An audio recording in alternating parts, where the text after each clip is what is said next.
the help of Hashem, we are learning Sukah Daf Mem. We left off on Daf Mem Amud Aleph, 11 lines from the top of the Amud. The Gemara concluded properly explaining the case of the Mishnah, that we are entering the year of Shemitah. The presumption is that all of the Daled Minim were picked after Rosh Hashanah, before Sukkot.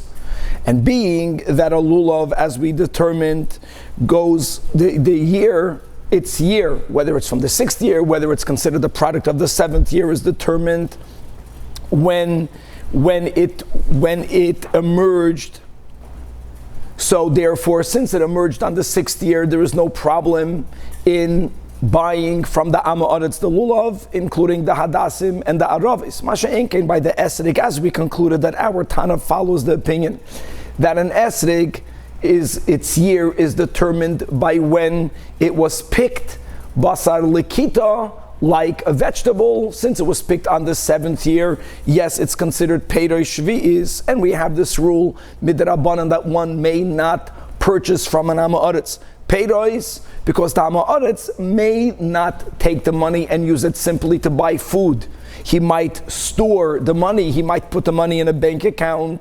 Now that's his sin, but we may not lift neiver lisit in mershal, so to say, help him to do so. That's why the Mishnah explained that the esrig, the value of the esrig, either we should receive the esrig as a gift, but if he doesn't want to gift it to us, then we do this havla'ah. He overcharges for the lulav. The Amoritz gets the sum total what he wanted anyways, but we actually only paid for the lulav and not for the esrig. The question will be that this entire sugya is built on the premise that if the lulav would have been considered, and when it will be considered a product of the 7th year, then yes, it will have the sanctity of Shemitah. The question is why? The lulav is a branch. The lulav is wood. The lulav is not food. It's not a fruit. Question is, does firewood have Shvi'is sanctity or not? And that will be the first part of Daf Mem. We're going to learn one fundamental rule, and that is that when does something have in it the sanctity of Shemitah? If, these are the words, hana'asai ubiyuroi shava, which means that when you use it, and it then at the same time, it coincides with its consumption, like for example, when you eat food, so you are consuming it, it's becoming miyesh la'ayin, and it is exactly then that you derive benefit from it. That is that which is included in the Kedusha of Shemitah. However, as we will give examples, just for example, firewood. When you burn firewood, when it's being consumed, you're not using it yet. People would then wait for it to turn into coals, and only then would they use those coals that began as firewood as whatever it is that they need to warm up the oven, just for example. So since hana'asai ubiyurei are not shaveh, at least as we will learn, it's a machlokes tanoim, but we will follow you the sugya that it is not included in kedusha shvi'is. Firewood, at least according to some tanoim, are not imbued with the sanctity of Shemitah. However, a lulav was primarily used for a broom.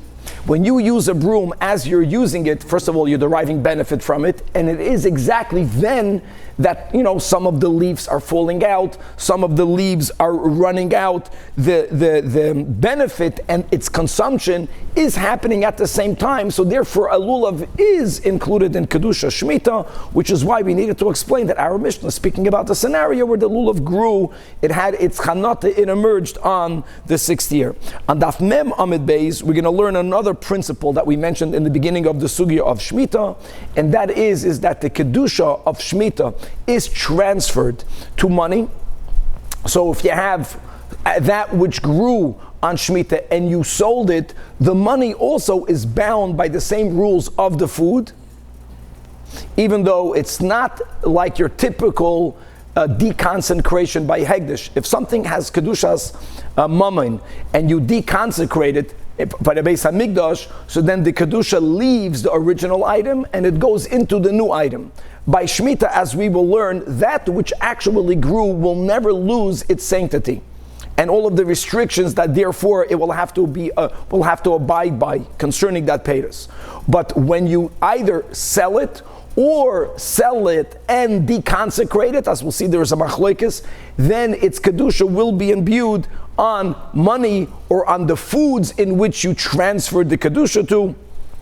And finally, we're going to have on Daf Mem Amud Beis a machlokes tanoim between Rabbi Meir and the Chachamim, both concerning Shemitah and concerning Ma'aser Sheni, whether it could be deconsecrated on living animals. And as we will see, Rav Meir says yes, and the Chachamim say no, and much, much more. Chavra, let us start on Daf Mem Amud Aleph. Again, we left off 11 lines from the top of the Amud. We are learning an entire Daf all about Shemitah.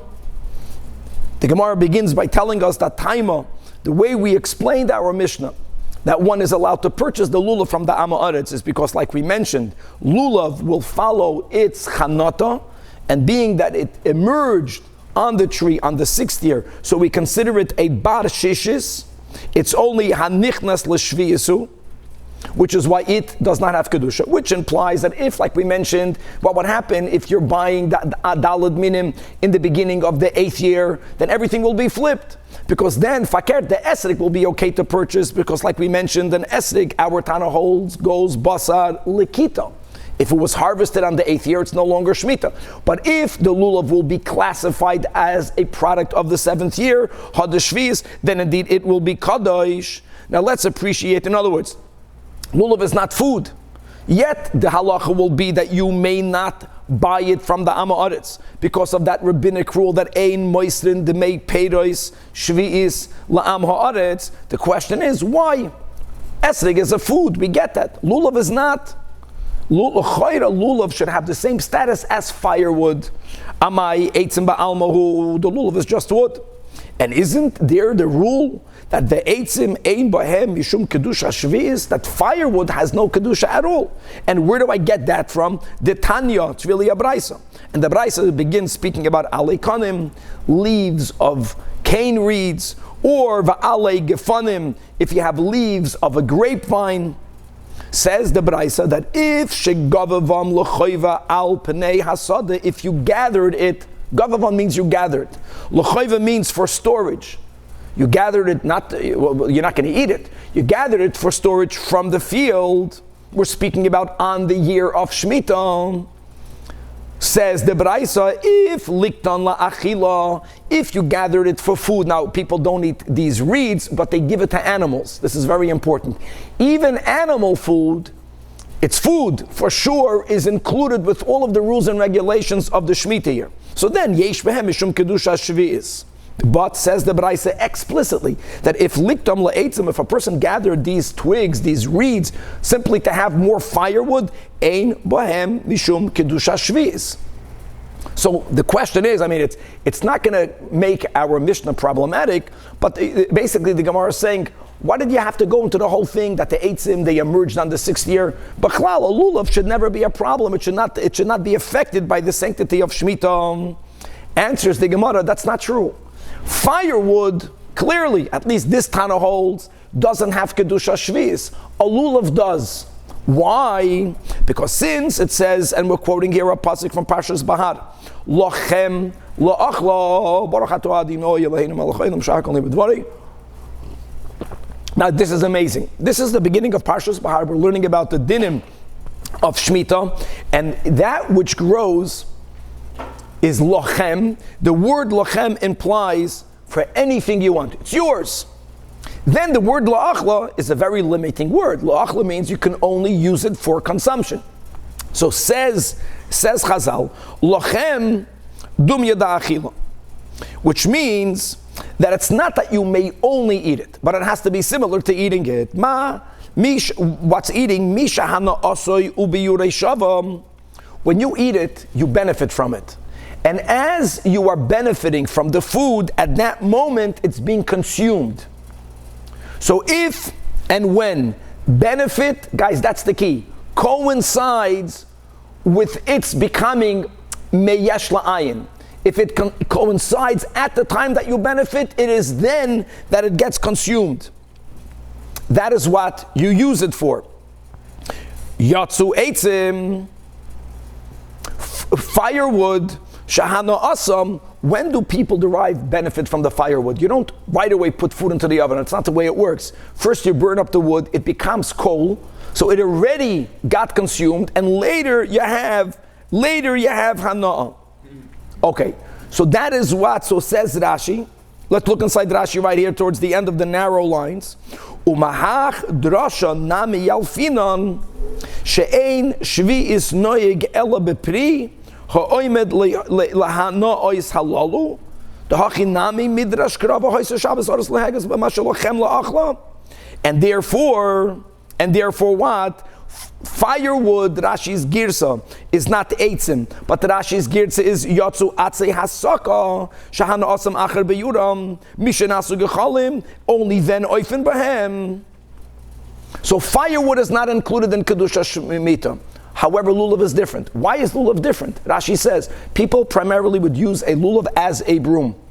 And there is a certain level of consumption of wear and tear that happens when you use it as a broom. Some of the leaves fall off, some of the leaves get rubbed out, and you have hana'ah while it's being used.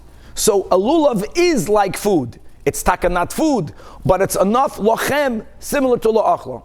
So therefore lulav is included in all of the rules and regulations of Shemitah.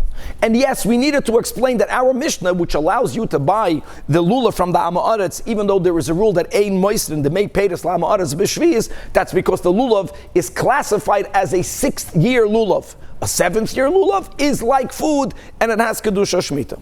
Because hana'asai ubiyurai happen together. That's the Rashi. Abba lulav, the last narrow line, iker hana'asai lechabed es habayis.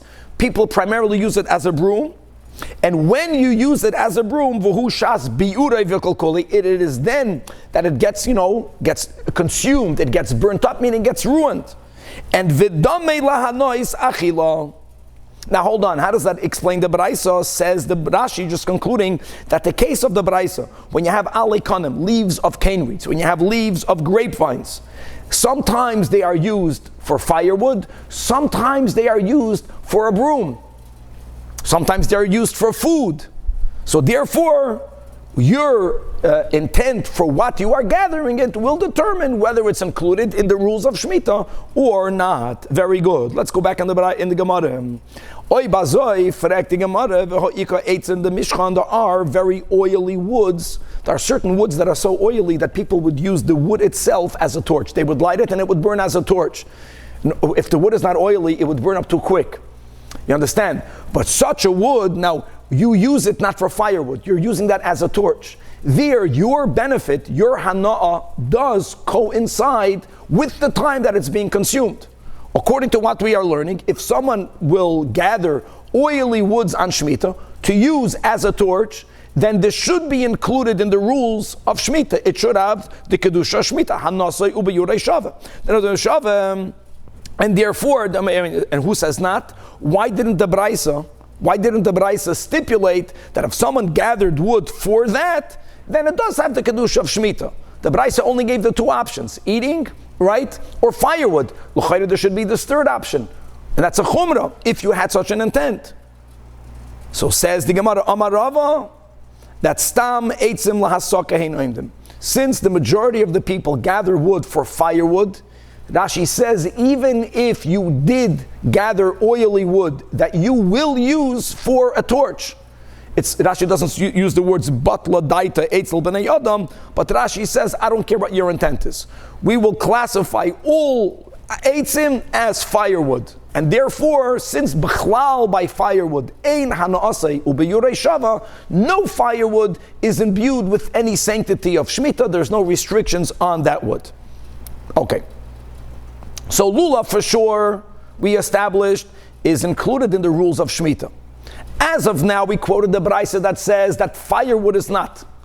As we explained, Ein Hana'asu B'Yurei Shava. Says the Gemara, you should know that even firewood, to say azay lakula, that since it's just firewood, there's no kedusha shmita, it's really subject to amachlekes tanoim. Ve'etzim lasaka tanoim the tanyom ein moistrin peiros shvius. A person may not use the product that grew on shmita, not lemishra, not to put it inside a soaking pool, nor inside a kevusa, inside a laundering pool. We're speaking specifically about wine that came from grapes that grew halachically in the year of Shemitah, and it was beneficial, whether you are soaking materials, whether you are laundering materials, to have some wine in it. Problem is, my friends, when you put the wine into that pool, the wine itself gets ruined. You b'chlal may not use it for that. So says the Tanach. Rabbi Yossi holds you are allowed to. What's underlying this machlokes? And the Gemara explains this is really similar. They will also argue regarding firewood. It will be connected to the same logic. My Tama the Tanakama, right, that limits, that does not allow you to use Peter Shvi'is for laundering. The Amar Kra, again, Lo Achla, and he learns Lochem Lo Achla. No, you can only eat it. You can't ruin it by putting it into the Mishra, V'loy Lekevusa. My Tama the Rabbi Yossi, like we mentioned before, he's medayik the word Lochem. It's like a stira. Lochem means for anything. Lochem means only to eat. Lochem l'chol tzarchechem. Va'afilu l'mishna u'lechavusa.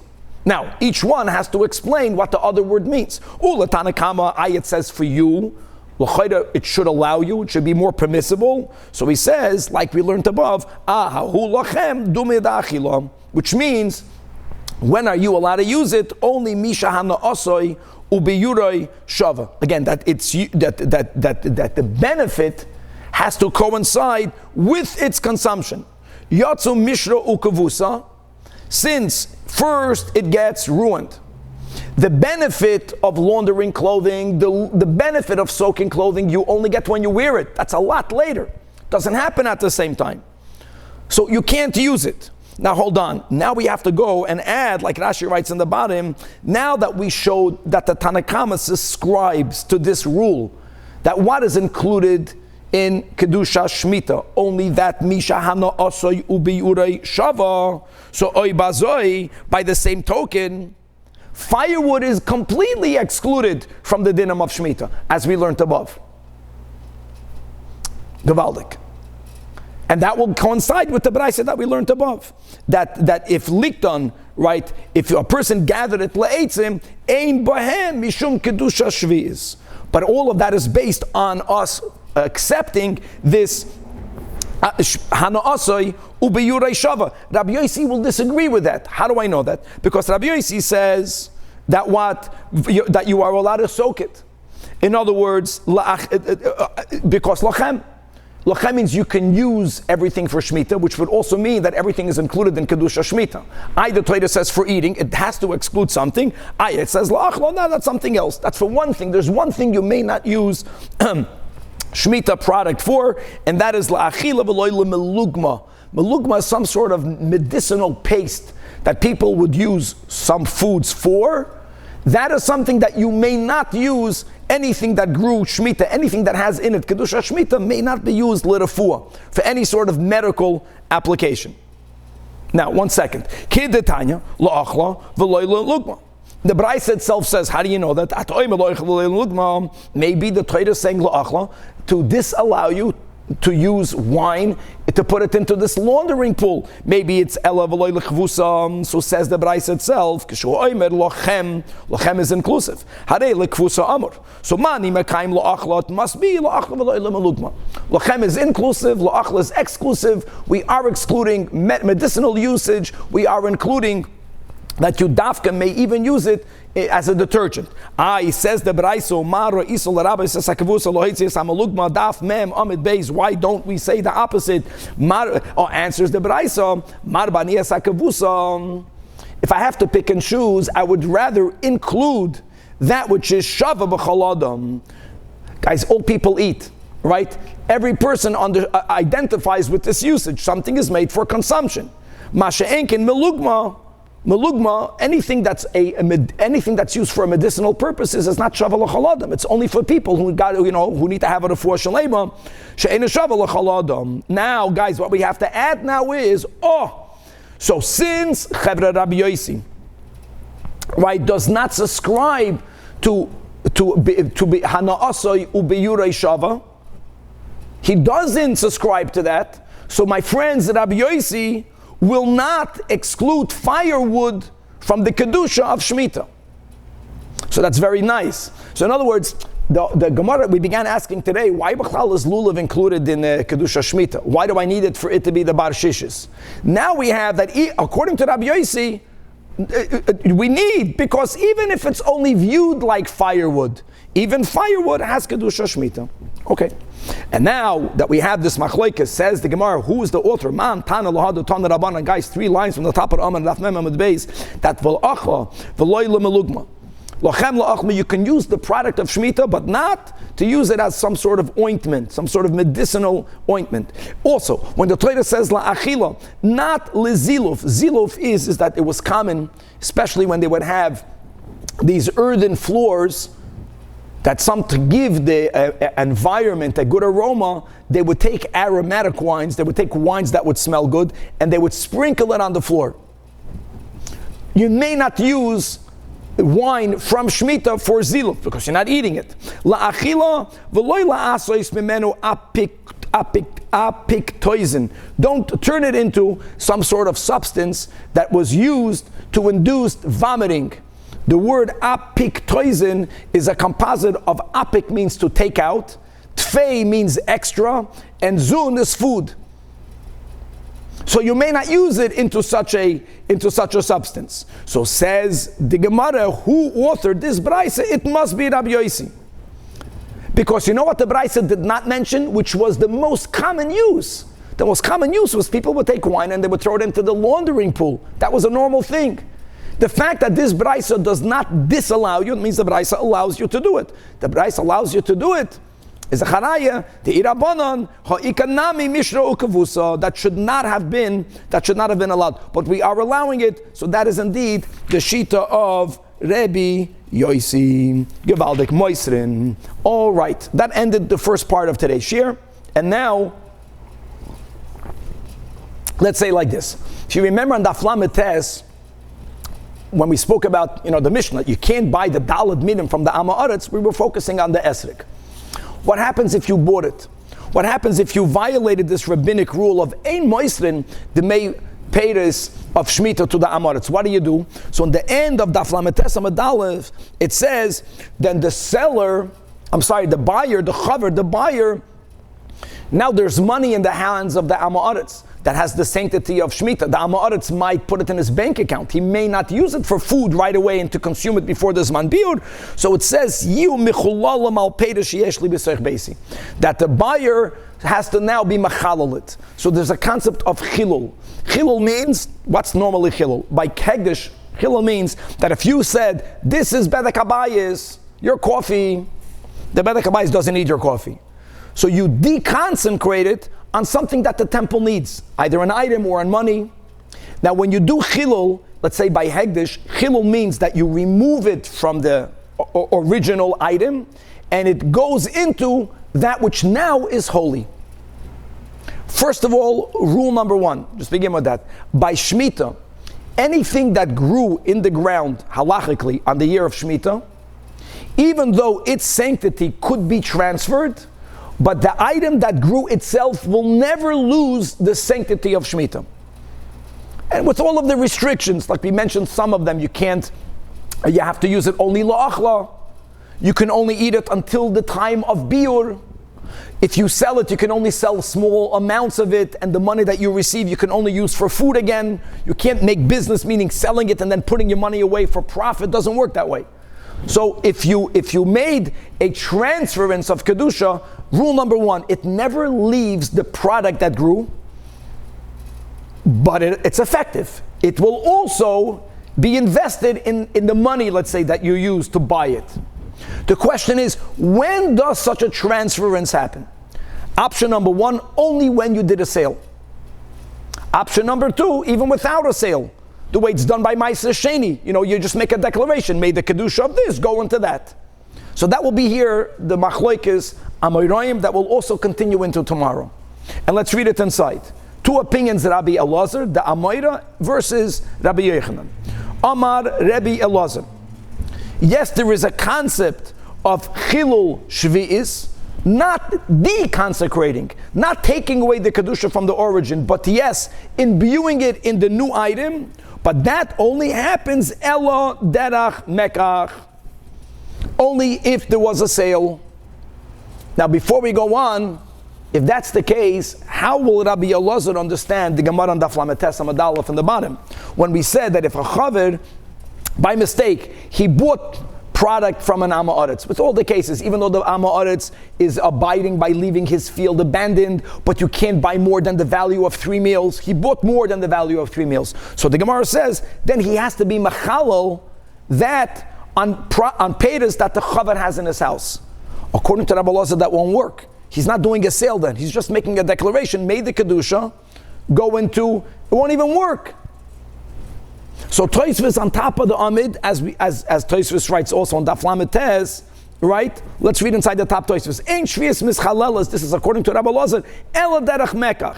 The Tanya La'el asks Tosfos Sabraisa that ve'im mached, if someone by mistake he bought stuff from an Amma Aretz, then yoimer mo'os halalu. Now the Amma Aretz has money, so he's saying that may the kedusha of the money be mechulal on the payers that I have in my house.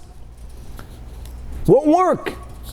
Yeah, theoretically it won't work, but in this case, the Chachamim gave you a penalty.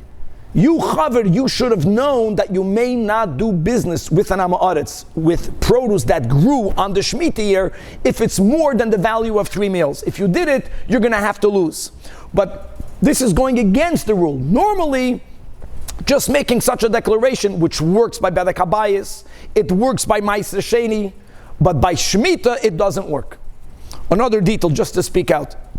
If it would have worked, then the money that the Amma Aretz would have had in his house would become deconsecrated. I want to emphasize that. Even though we mentioned the first rule is that when it comes to Shemitah, when you transfer the Kedusha, it doesn't leave the original product, that's only on the original product. That which grew in the earth, Shemitah produce will never become deconsecrated. But if the Kedusha was transferred into money or into another food item, then if you make another transference, then it will go into the third item and it will leave the second item. So if not for Rabbi Elazar's insistence that ein shvius mischalelas ela derech mekach, then the money that the Amma Aretz would have in his house would taka become deconsecrated. You chap this because the money didn't grow. The original product grew. The original product never loses its kedusha, but it has the power to imbue the kedusha in something else. According to Rabbi Elazar, only if there was a sale. That something else can again be transferred into a third item. But when that happens, it leaves the second item because the second item didn't grow. That's the whole Amit. What's the third item? I'll give you an example. If let's say Am Aretz, he grew apples, and he went over to you and he exchanged the apples for your meat. So the apples remain bound by all of the rules of Shemitah, and so does the meat. If it was a barter, that's called a sale, even according to Rabbi Elazar. But then if you went ahead and you took the meat and you exchanged the meat for fish, now the meat is nothing. It's kosher meat, but it's not. There's no limitations. The fish will have the kedusha of Shemitah, and ad infinitum. Then the fish to a chicken. The original item always remains holy, and then the last item has kedusha Shemitah. So the fish then needs to have 2 transfers. So it doesn't matter how many transfers. The original and the last one, But how does it transfer over? Says Rabbi Elazar only through a sale.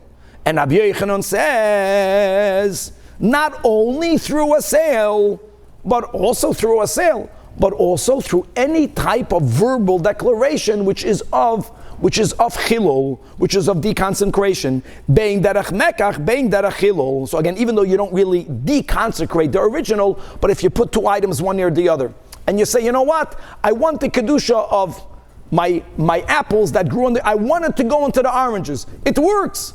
It works not that the apples are deconsecrated, but the oranges are. It gets transferred even just through a declaration. My Talmud Rabbi Elazar. Okay, this is the Amoira, because it says again in Parshas Bahar. Now, even though this pasuk is regarding Yovel, but like Rashi points out that the rule Yovel is also Shemitah. It's a Shemitah plus. There are other rules that are unique to Yovel, but Yovel is also like Shemitah. The produce that grows have the Kedusha of Yovel, which here is similar to Shemitah. So it says, B'shnas haYovel hazois, there we're adding, the pasuk just concludes, Toshuvu ish. We're not focusing on those words at all. However, right after that, the Torah speaks about the chisimkeru mimkar, etc. The Torah speaks about someone who's doing a sale, and this is called doirishin semuchim. The fact that the Torah juxtaposed these two dinim, this is the way we interpret it. That derech mekach v'loy derech chilul. Amazing. Okay, Rabbi Yochanan, my Tama, why is he allowing for the transference to happen the way it happens really by all other holy items? Not only through a sale, also just through a declaration, because it says here also, Ki yovel hi kodesh. Now again, kodesh ilochem, but just focus on the word kodesh. Kodesh here means hegdish, means it just like hegdish. Ma kodesh, just like by hegdish. Like we mentioned, how does the gizbar taka deconsecrate it, and the kedusha goes somewhere? It cannot just fly away. It's bein derech mekach. Someone can buy things from the bedek habayis, bein derech chilul, or even if it's only just through a verbal declaration.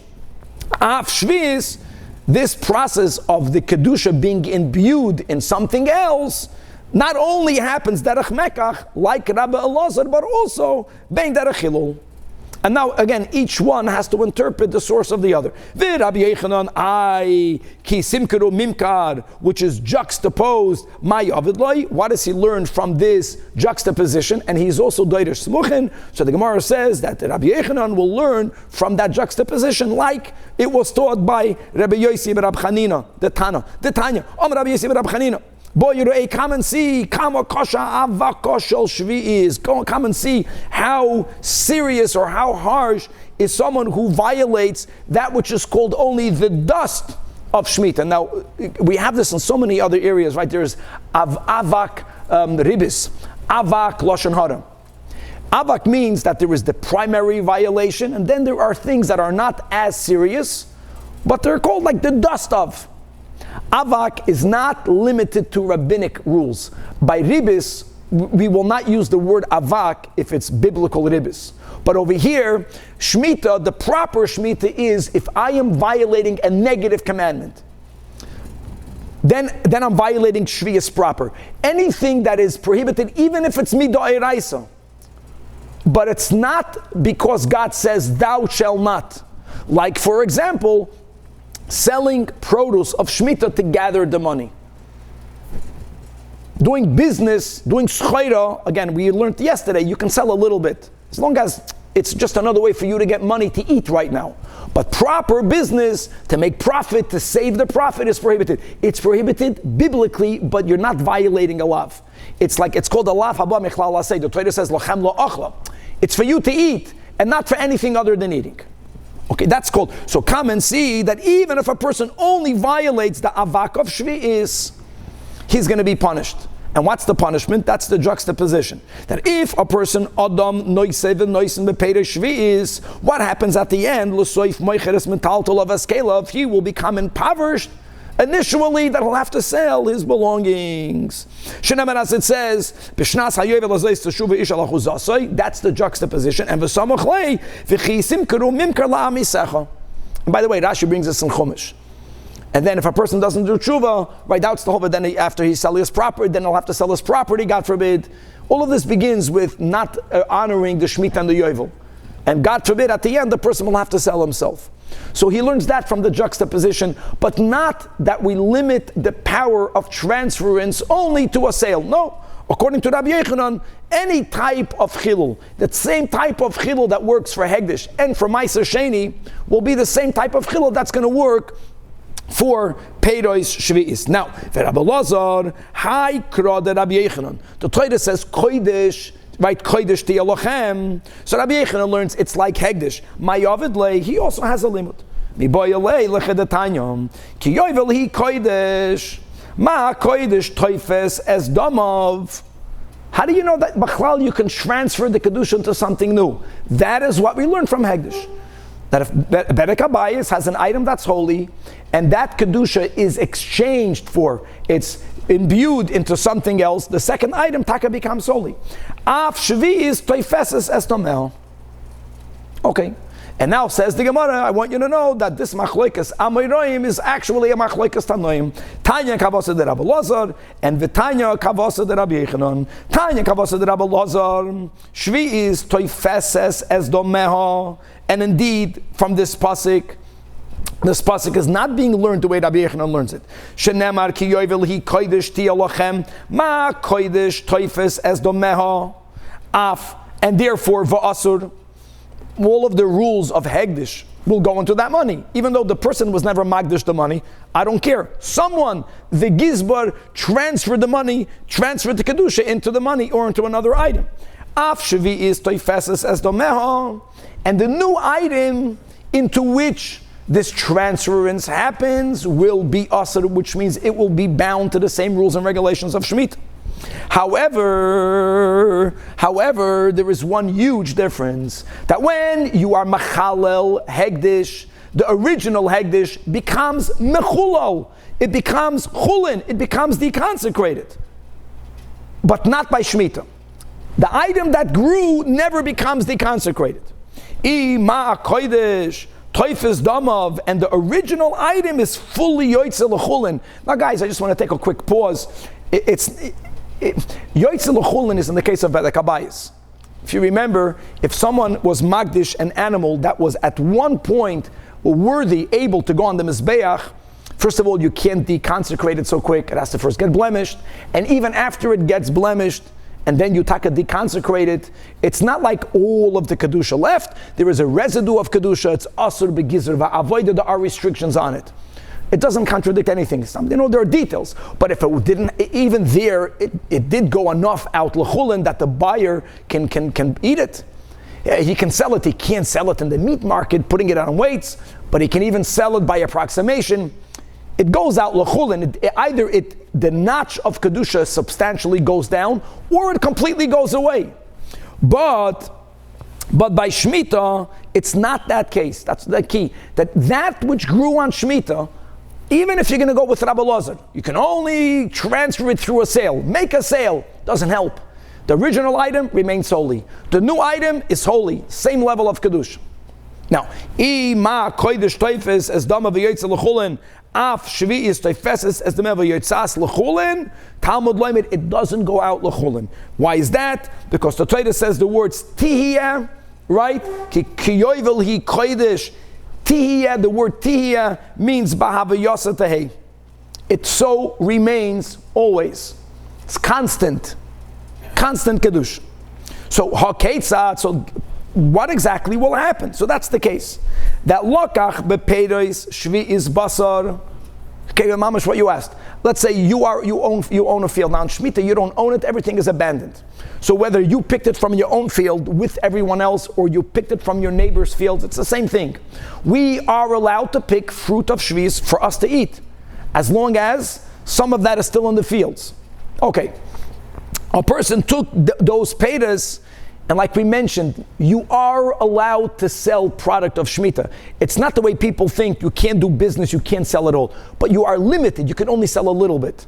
Because really, you're only selling that which grew to buy other food items, and you have to eat it right away.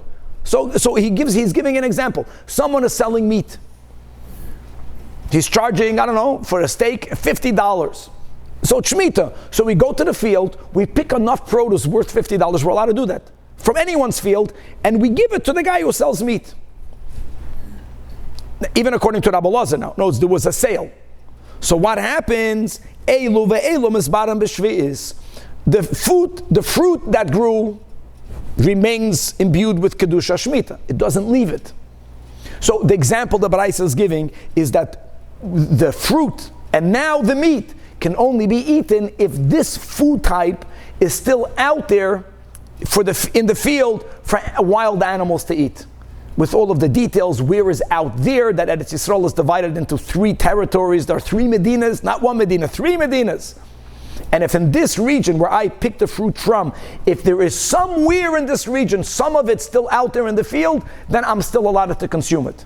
The moment there's nothing left in the field, then I'm obligated to do what we call biur.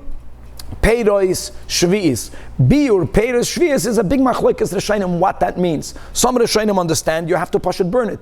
You have to burn it like biur chametz. Other Rishonim learn, no, you have to simply take it out of your house. You have to declare it ownerless, and at that point anyone can take it, including you, and then you can take it back and eat it. Whatever biur, however it means, that's the case of it being mischaleles, not that the original item becomes chulin, but that the new item becomes bound to Shemitah. Elu ve'elu misbayden b'shvis. Why do you not have to? Why does it have to disappear in the 3 cities? I don't understand. Let's go weiter. Now, let's go further.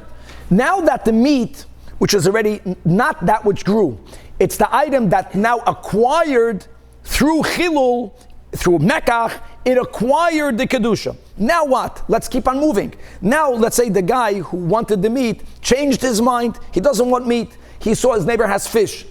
So he sold it through barter. It doesn't have to be through money. He exchanged it. Lokach babasar dagim. Now is the vart. Since the meat did not grow on Shemitah, so the meat is taka yotzer l'chulin. The meat now is like bedek abayis. So yotzer basar, but the fish now will be bound by all of the laws of Shemitah. And let's go right. Lokach, but there's no end to it. In other words, it doesn't get, after a couple of exchanges, it gets weakened. The point the Braisa wants to make is you can make 1,000 barters. The rule will be the same. The first item will remain holy. From everything else, the last one is holy, and the second to last and the third to last is chulin. That's it. Only the last remains holy. So lokach b'dagim yayin yotza dagim v'nechnas yayin. Lokach b'yayin shemen yotza yayin v'nechnas shemen. So this is the phrase hakeitzat achrein nichnas b'shvi'is. Only the last item in this chain will be imbued with the kedusha of shvi'is, and all of the items that are not the last will be chulin aside of the first. Upri atzmai asur. Okay, that's the end of the Braisa. Now, how does this Braisa substantiate? How is this the proof to Rabbi Elazar? I'll tell you how. Because the Braisa only used the word lakach. And you know what? If this Braisa would have held the way Rabbi Yechanan later says, that this concept of you transferring the Kedusha can happen even through a not sale, even just through, let's say, a declaration. If that would have been the case, dafke because the Braisa gives so many exchanges, the Braisa should have varied how the exchange was made. You know, to teach you a milsa gavurcha.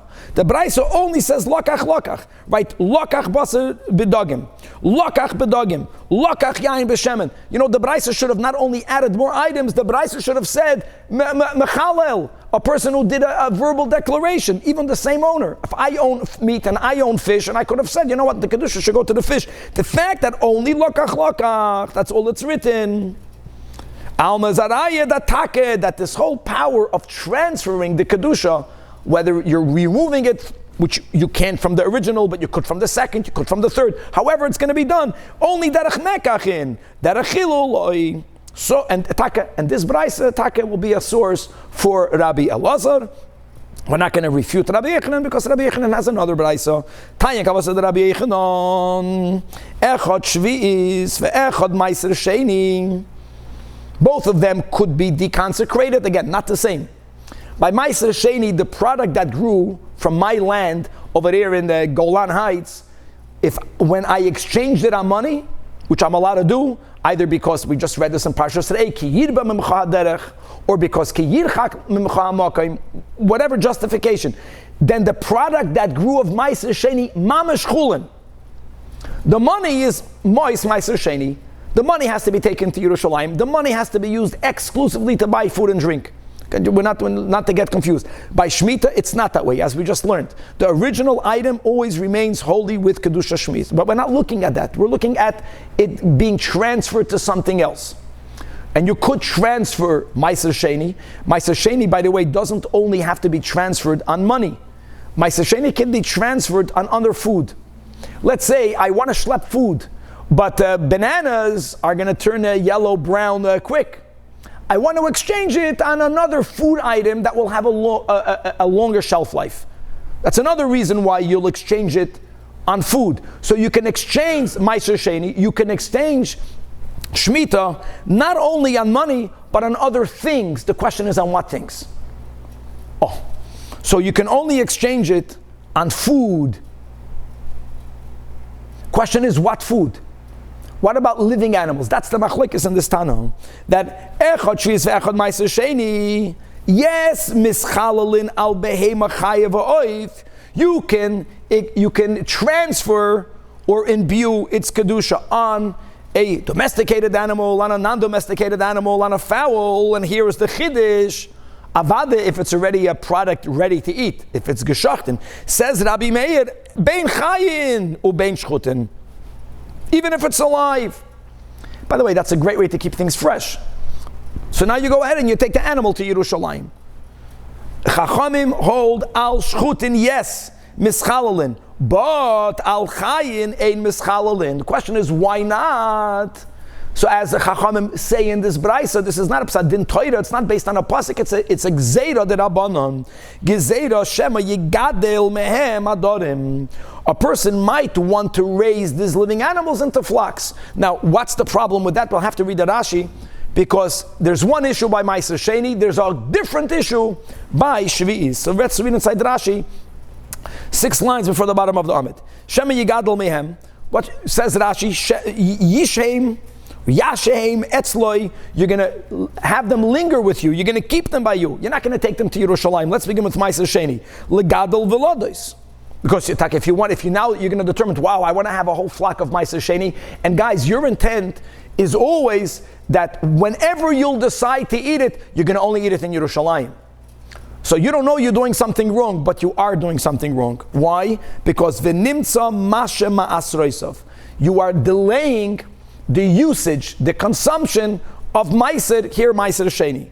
And who says there's a problem? Because V'hatayra Amra, Shana Ve'achalta, which is ideal, positive commandment is for the Ma'aseres that are separated on this year. The ideal is that it should be consumed on this year. Not only is that a positive ideal, but if I didn't, I can consume it next year. I can consume it the next year. But there comes a point, which is twice throughout the 7-year Shemitah cycle, that I have to do biur maisres. That's the beginning of Parshas Kisavei. Biur maisres means, theoretically, guys, if I grow produce, even if I didn't even give it to the kohen, as long as I separated the truma, and I separated the maiser rishon, and I separated the maiser sheni, I did all those separations, that which remains is not tevel. Even if I didn't give it to the kohen. But there comes a point where I'm not allowed to hold in my possession things that don't belong to me. And that is, the twice is really, it's on the 4th year and on the 7th year. Rashi over here doesn't say 4th and 7th, he says at the end of the 3rd. He means on the 4th. It's really connected to Pesach of the 4th. That ve'im shara shayne v'shniya chayiv b'shlishis. Shlishis means the end of the 3rd, de facto it's on the Pesach of the 4th. Levayir kol masroisav b'soif shana shlishis min habayis. You have to get it out of your house. Getting out of your house means not to, God forbid, dump it on the street. You have to give it to the right recipients. And that's the vidui maisres. Then, only then can you declare, I did everything that you told me. Not only did I separate it, I gave it to the Kohen, I gave it to the Levi. I took it to Yerushalayim. And therefore, if you're going to raise it for flocks, they're living animals. Yeah, of course they have a long shelf life. They can live on forever. Then you're not going to give it to the right recipients, or you won't take it to Yerushalayim. That's already violating the biur shvius. You won't even chop. There's a problem. So don't buy living animals. That's concerning Ma'aser Sheni. What about shvius? Let's go Rashi. 3 lines before the bottom of the Amid. That's the whole point. When the Torah says lachem lahachla, as we learned today, it doesn't mean you have to eat it. You can even do some business with it. You can even sell it, but not as a business person. You may not accumulate product of Shemitah to become wealthy for storage, la'oitzer, or to become wealthy. Because v'atayra amra la'achla, right? That's the bach. That la'achla v'lei l'schayra. Not only that you may not do proper business with it, but there's another detail, that once this item is no longer found in the fields, kevan, in your region, then not only can you not do schayra, you can't even keep it in your house as is. You have to go through the step of biur shvius. Was really you have to consume it before the time of the biur. And again, if you're going to buy animals and you might decide to keep them legadel adarim, you might want to raise flocks, you're going to breed them, you're not going to realize that no, it has to be consumed before the time of biur shvis. That is the gzeira of the Chachamim. Okay, so says the Gemara, now 1 second, so what do we see over here? That's the point. Before we go on, this Braisa, who is speaking about imbuing something else with the Kedusha of Shemitah, doesn't say the word Lakach. You see, this Braisa uses the word Mischalolin. That's great. And we know that the word Mischalolin in every other context is lav dafka through Mekach. Mischalolin b'chlal, you know, the Bedek HaBayis, a person is allowed to donate an item for the Bedek HaBayis, and that person himself can say, may the Kedusha from this go into that. Mischalolin is not limited to a sale. The fact that this Braisa uses the word Mischalolin, that's going to be the Tanya Kavasei the Rabbi Yechanan. So now we finish with that machlokes. But now that we quoted this Rav Meir, and the Chachamim comes along Rava and he limits this machlokes. Amar Rava, that the machlokes, again the machlokes of Rav Meir and the Chachamim, that Rav Meir is not afraid. There is no Gezerah Shema Yigadol Mem Adorim Daf Mem Aleph on the top. That's only if you are being mischalel it on male animals. Male animals are usually not kept for breeding purposes. Female animals are kept for breeding purposes. Aval b'nekevois, even Rab Meir, divrei hakol, that Rab Meir also won't allow you to be machalel mois ma'aser sheni or machalel peiroi shvi'is only on shchutin mischalelin, but v'al chayin, but on living animals a mischalelin, because even Rab Meir will subscribe that Gezerah Shem Yigadol Mem Adarim. And by the way, the Chachamim don't argue, like Rashi writes on top of the Amid, right, that most people, usually male animals are not kept for breeding, but the Chachamim make a loy plug. Loy plug, if male, females, don't do it at all. Loy plug. And guys, we're going to continue tomorrow. We are in Daf Mem Aleph, more about this machlokes between Rab Meir and the Chachamim, to be continued.